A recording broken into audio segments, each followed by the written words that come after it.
మీకు అండగా కేసీఆర్ ఉంటాడు, బీఆర్ఎస్ ఉంటుంది, అందరం ఉంటాం. ఇక ఈడికెళ్ళి నేను కూడా ఊకోను, నేను బయలుదేరతా. యాందాకైనా మంచిదే. ఎవరెవరి సంగతి ఏందో, ఎవరైనా లెక్కేందో అన్ని కూడా లెక్కలు తీద్దామని మనవి చేస్తా ఉన్నా. ఈ రకంగా మనం ముందు పోవాలి. ఒక్క మాటలను ఉన్నదా?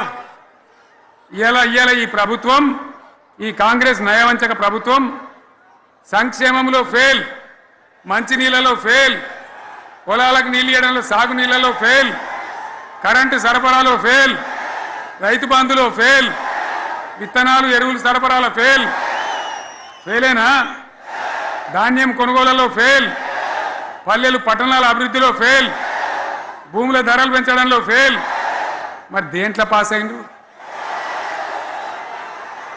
ఎటుపడితే అటు ఒర్రుడు, దేవుళ్ళ మీద ఒట్లు పెట్టుడు, అబద్ధ వాగ్దానాలు చేసుడు.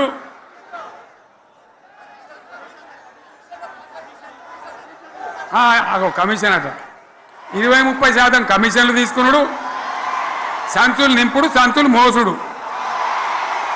అంతేనా? కరెక్టేనా ఈ మాట అన్నా? కరెక్టేనా? నేను చెప్పి అన్ని ఫెయిల్ అయిందా ఈ ప్రభుత్వం? నిజమైతే ఒకసారి చేతులు లేవట్రా దయచేసి. స్టేజ్ మీద లేవట్రా? ఫెయిలేనా? ఈ మాట 20%, 30% కమిషన్లని నేను అంటలేను. ఎవరన్నారు? స్వయంగా ఆర్థిక మంత్రి ఛాంబర్కు పోయి 200 మంది కాంట్రాక్టర్లు వాళ్ళు లొల్లిపెట్టి మమ్మల్ని 20-30% కమిషన్ అడుగుతుండ్రు, ఇది ఏమన్యాయం అని చెప్పి సెక్రటేరియట్లో చెప్పిన మాట నేను చెప్తా ఉన్నా.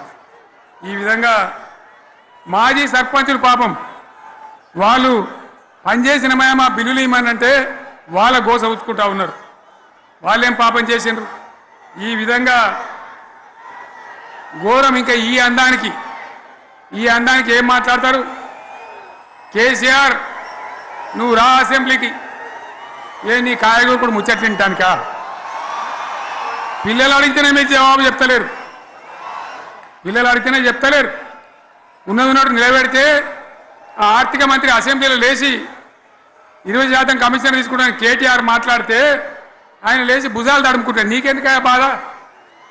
నువ్వు తీసుకుంటేనే నీకు బాధ ఉండాలి కదా. లేచి పేదలు ఉల్లి పెడతా ఉన్నాడు ఆయన అసెంబ్లీలో. ఈ విధంగా చాలా గందరగోళంగా, అవివేకంతో, అజ్ఞానంతో చాలా ఘోరం చేసి అడ్డమైన మాటలని చెప్పింది. దాంతో మనం కూడా గోల్మాలైపోయినాం. తీర్థం పోదాం తిమ్మక్క అంటే వాడు గుల్లే, మనం సల్లే. ఆ గతికి తెచ్చింది ఇలా ప్రజల గతి. మరి మనం కూడా, ప్రజలు కూడా ఆలోచన చేయాలి. ఆవేశం కాదు. గాడిదలకు గడ్డేసి బలరకు పాల్పడితే వస్తాయా? మరి ఇప్పుడు ఏం చేయాలో ఆలోచించాలి. ఓ తమ్ముడు అన్నాడు హైదరాబాద్లో, ఆయన ఇల్లు కూడా కొడితే, కేసీఆర్ అన్నా యాడున్నావు, నువ్వు రావాలి. కత్తి వాంచేతలు పడితే యుద్ధం నన్ను చేయమని పడుతుంది. అంతేనా? ఇది కూడా విచారించాలి ప్రజలు. మీకు అర్థం కావాలని నేను చెప్తా ఉన్నా. అందుకే ఓడగొట్టుకున్న కాడనే వెతుక్కోవాలి. మీ వెంట బీఆర్ఎస్ ఉంటుంది, మీ వెంట కేసీఆర్ ఉంటాడు. 100% మళ్ళా తెలంగాణ విజయం సాధించాలి, గులాబీ జెండా ఎగిరేయాలి, అద్భుతమైన తెలంగాణను మళ్ళీ సాధించాలి.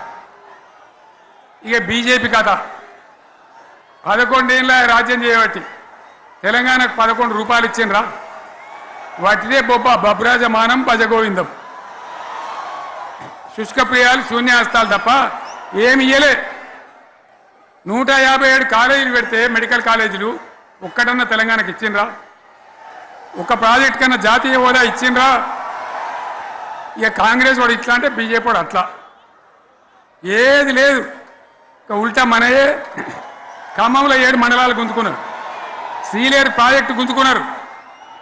నరేంద్ర మోడీ మాట్లాడతాడు, ఏం మాట్లాడతాడు? తెలంగాణ వచ్చిందిరా అని తెలంగాణలో సంతోషపడితే తల్లిని చంపి బిడ్డను బతికిచ్చిండ్రు అంటాడు. ఎన్నోసార్లు అంటాడు, ఒక్కసారి కాదు.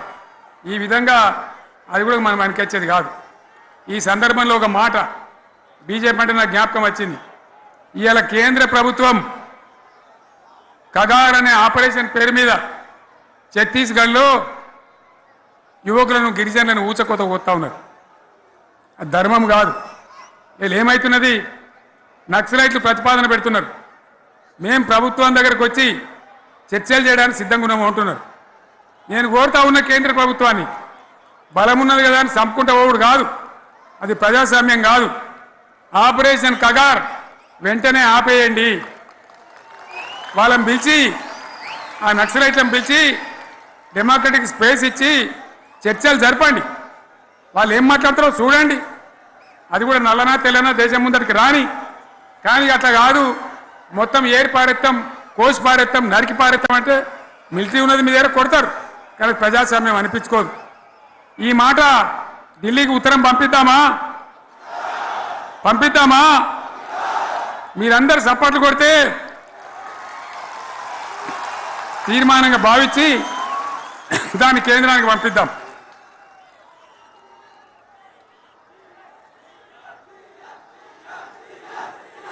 ఇక్కడ 30 లేదు. ఈ సందర్భంలో ఈ రజతోత్సవ వేళ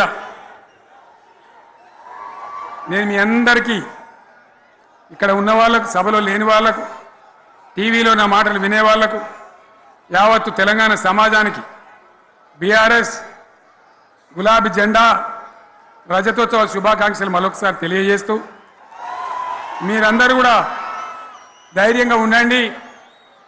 మళ్ళీ బీఆర్ఎస్ తెచ్చుకుందాం, బ్రహ్మాండమైన పరిపాలన అందించుకుందాం. వీళ్ళు జరగొట్టేటివన్నీ మళ్ళీ మంచిగా చేసుకుందాం, బ్రహ్మాండంగా ముందుకు పోదాం, పురోగమించుదాం. ఒక అద్భుతమైన తెలంగాణ, ప్రతి వ్యక్తి ముఖంలో చిరునవ్వులు చిందించే తెలంగాణ తయారు చేసుకుందామని చెప్పి మీ అందరికీ మనవి చేస్తూ, ఇంత పెద్ద ఎత్తున ఈ సభకు గవర్నమెంట్ వచ్చిన ఏడాది నరలోనే మీరు కదిలి వచ్చిందంటే మీరు కూడా ఒక నిర్ణయానికి వచ్చినట్టు కనబడుతూనే ఉంది. ఓట్లు ఎప్పుడు వస్తాయని చూస్తాను. నేను ఇంకో మాట చెప్పాలి, ముఖ్యమైన మాట ఏంటంటే, వీళ్ళు అక్కడిక్కడ ఎందుకని మీరు లేచిండ్రు ఫోటోల కోసమా?